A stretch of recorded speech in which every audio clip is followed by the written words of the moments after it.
आज सारा विश्व डिसेम्बर 1 विश्व एड्स दिवस पालन कराऊँगी। आम विद्यालय आज आमर एनर्जी कंजर्वेशन उपर क्विज कंपटीशन होता एवं एथिरे आमर सारा ब्लॉक जाकर पिला उपस्थित थिले।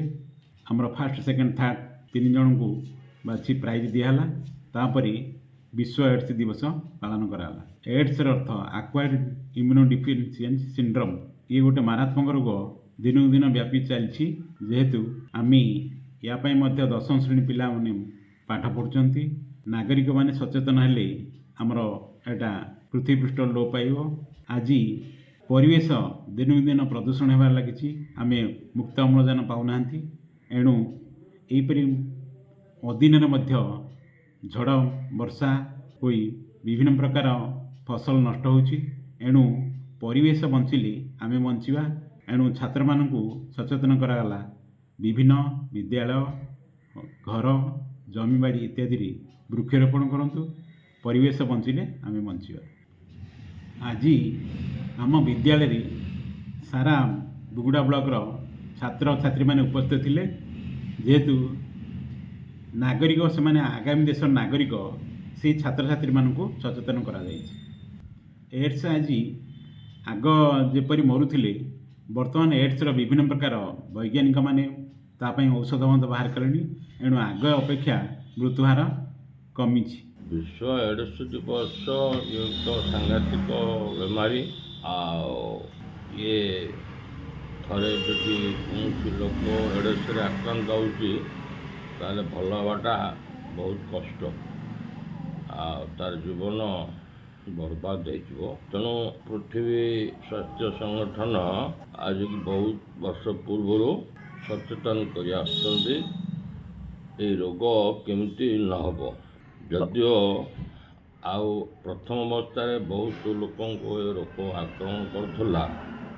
सचेतन होगा फल विभिन्न माध्यम सचेतन करवा फल बहुत रोगी संख्या कमिले। ये रोग होबार प्रधान कारण है असुरक्षित यौन संपर्क। प्रथम कारण जदि जड़े लोक को रोग है जड़े स्त्री लोक विशेषकर रोग है से स्त्री लोक सहित जदि कौन पुरुष सहवास करे सेक्सुअल रिलेशन रखे ताले से स्त्री लोक टू पुरुष लोक को जीवाणु व्यापी। तबे आज्ञा यार निराकरण कौन? निराकरण कौन? आर निराकरण तो केवल सचेतन। आपन कौन सी औषध आज पर्यंत बाहरी जे HIV टीका देले बा वैक्सीनेशन देले रोग हेनी से भली कौन सी औषध वर्तमान सुधा बाहरी। जमती आमर कोरोना रे आज पर्यंत कौन सी औषध बाहरी ये मध्य सेमती बाहरी। ये केवल सचेतन लोक सुरक्षित रहिबो।